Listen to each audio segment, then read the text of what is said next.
प्यारे बच्चों, कैसे हो आप। Today I will discuss about chapter 6 how things change. आपने अपने सराउंडिंग्स में देखा होगा कि कैसे चेंजेस हो रहे हैं, है ना। आपने देखा होगा कि क्या आपने वाटर आपने फ्रीज़र में रखा और वो किस में चेंज हो गया, सॉलिड में। लिक्विड था और किस में चेंज हुआ, सॉलिड में चेंज हो गया। इसी तरह से जैसे ही आपने आइस क्यूब को फ्रिज से बाहर निकाला तो वो क्या हो गया, लिक्विड में चेंज हो गया। सॉलिड है, लिक्विड में चेंज हो गया, है ना। ये क्या है, चेंजेस हैं, है कि नहीं। और आपने क्या देखा, formation of curd from milk देखा, है ना। कुकिंग ऑफ फूड देखा, ये भी क्या चेंजेस हो रहे हैं। बर्निंग ऑफ फ्यूल्स, ये भी चेंजेस है। Drying of clothes, ripening of fruits and rusting of iron, ये सारे चेंजेस आपने सराउंडिंग्स में आपने देखे होंगे।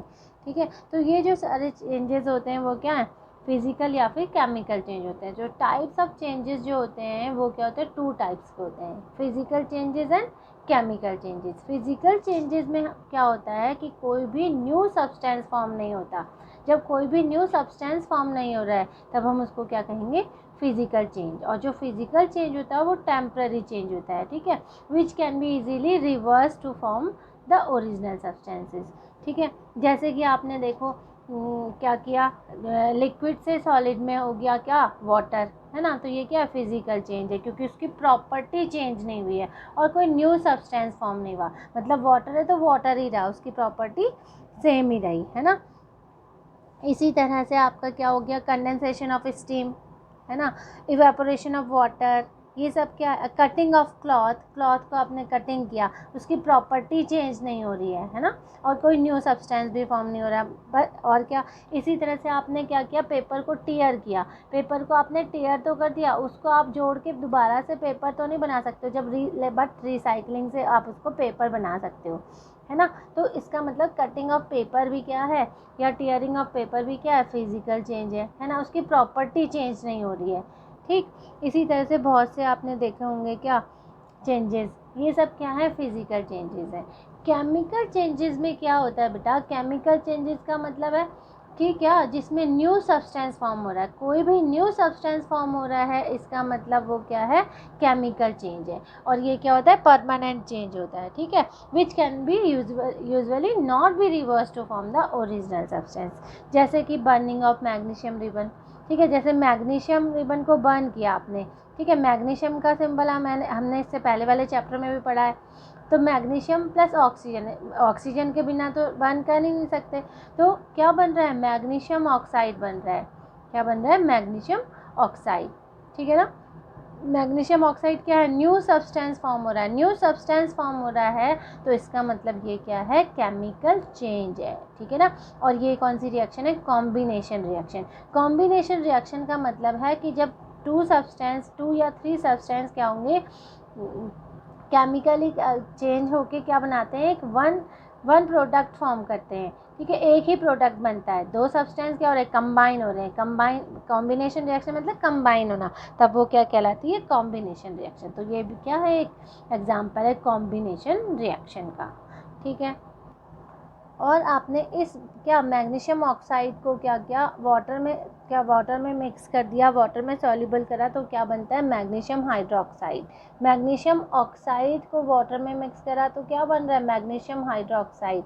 यहाँ पर भी न्यू सब्सटेंस फॉर्म हो रहा है, तो इसका मतलब क्या हो रहा है, ये क्या है, ये केमिकल चेंज है, ठीक है ना।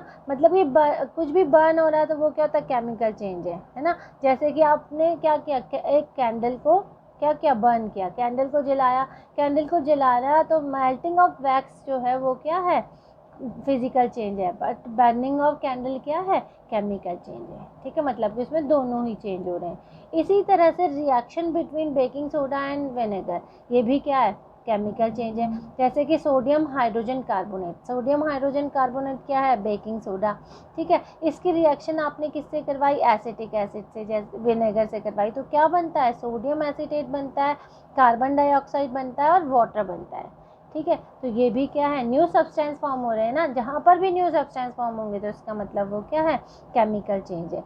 ठीक है, अब क्या है, क्या ये लाइम वाटर है, कैल्शियम हाइड्रोक्साइड, जो ये कार्बन डाइऑक्साइड है, कार्बन डाइऑक्साइड का आपको टेस्ट करना है तो आप क्या करोगे, लाइम वाटर के पास उसको लेकर जाओगे तो ये क्या बन जाएगा, जो ये लाइम वाटर है वो मिल्की हो जाएगा। क्यों, क्योंकि इसमें क्या बन रहा है, कैल्शियम कार्बोनेट बन रहा है, और कैल्शियम कार्बोनेट क्या होगा, मिल्की होता है। ठीक है, इसी तरह इसीलिए वो क्या क्या हो जाता है, मिल्की हो जाता है।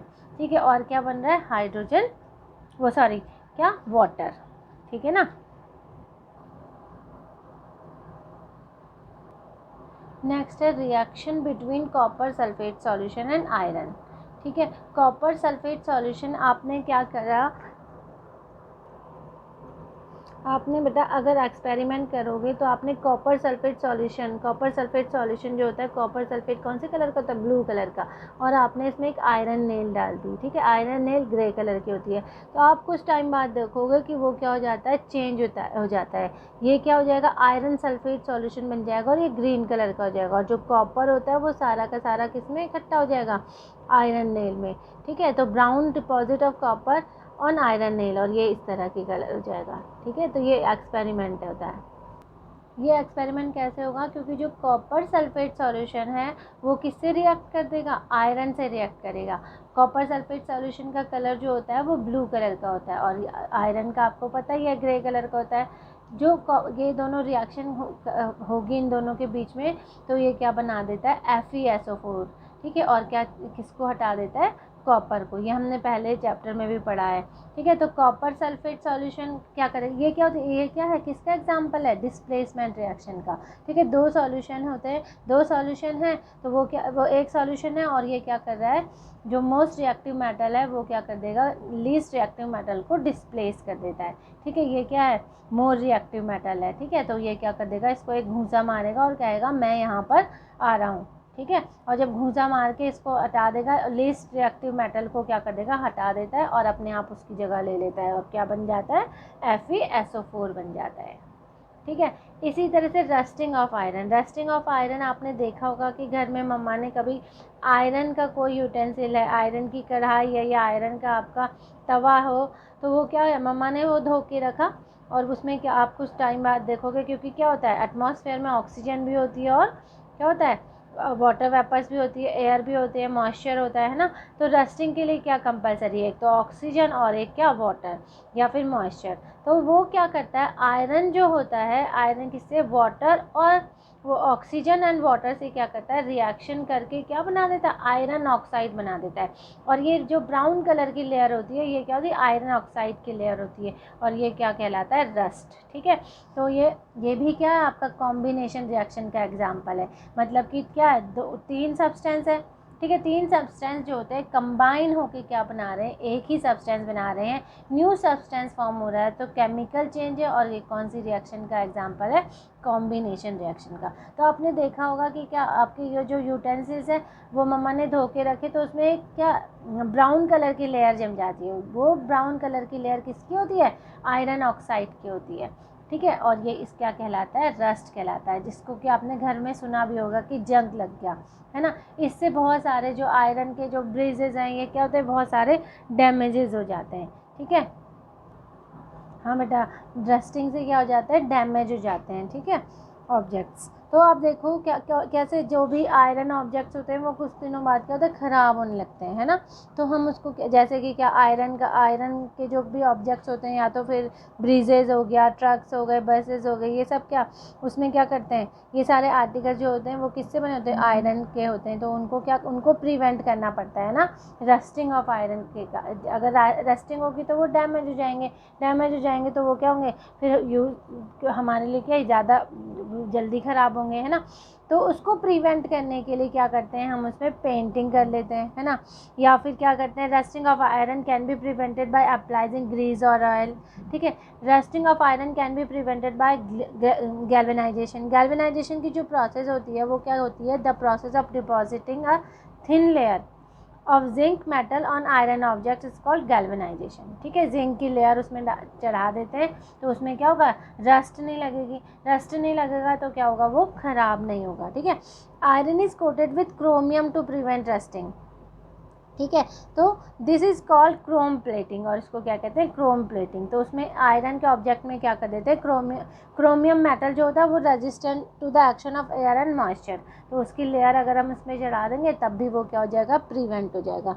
इसी तरह से rusting of iron can be prevented by allowing to make stainless steel. जो आपके घरों में स्टेनलेस स्टील के बर्तन यूज़ होते हैं वो क्या होता है, वो किससे बने होते हैं, आयरन में क्या मिक्स होता है, उसमें कार्बन, क्रोमियम एंड निकल, तब वो क्या बनता है, स्टेनलेस स्टील बनता है, जिससे कि उसमें क्या रस्टिंग नहीं होती है ना, तो उसमें क्या रस्ट नहीं लगेगा तो वो जल्दी ख़राब नहीं होते हैं। ठीक है। द केस ऑफ शिप्स में क्या होता है, the presence of salts in sea water makes the process of rust formation on ships faster. ठीक है। इसी तरह से क्या, जैसे the iron pillar at Delhi का है, तो there is an iron pillar near the Qutub Minar, आपको तो पता ही है ना। तो आप, और ये भी पता है कि 7 metre high and weights more than 6000 kg। It was built more than 1600 year ago, पता है ना, 1600 एगो बना है ना, years ago. Even after such a long period the iron pillar has not rusted at all. ठीक है। तो कभी आपने सोचा है कि ये ऐसा क्यों हुआ, क्यों, क्योंकि this shows that Indian scientist had made great advances in metal making technology as back as 1600 years, which enabled them to make this iron pillar having the quality of great rust resistance। मतलब कि उसको क्या great rust resistance बनाया है, इसीलिए 1600 साल बाद भी वो क्या है, उसमें रस्ट नहीं लगा है। ठीक है ना, उसमें जंग नहीं लगा है। इसीलिए अब इससे पता चलता है कि हमारे जो साइंटिस्ट हैं वो क्या है, पहले से ही क्या कर चुके हैं, इसको क्या रेजिस्टेंट कर चुके हैं ना, क्या रस्ट रेजिस्टेंट। ओके, तो बाकी हम पढ़ेंगे कल।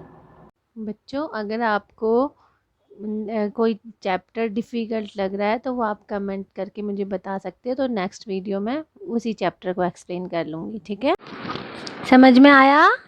Yes ma'am. मज़ा आया? Yes ma'am. मज़ा आएगा तो बच्चा अच्छे मार्क्स लाएगा। ओके, मज़ा आएगा तो बच्चा अच्छे मार्क्स लाएगा। Very good. तो बेटा, आपको अगर वीडियो अच्छी लगी तो लाइक करना, सब्सक्राइब करना और शेयर भी कर सकते हो। Okay, bye bye students.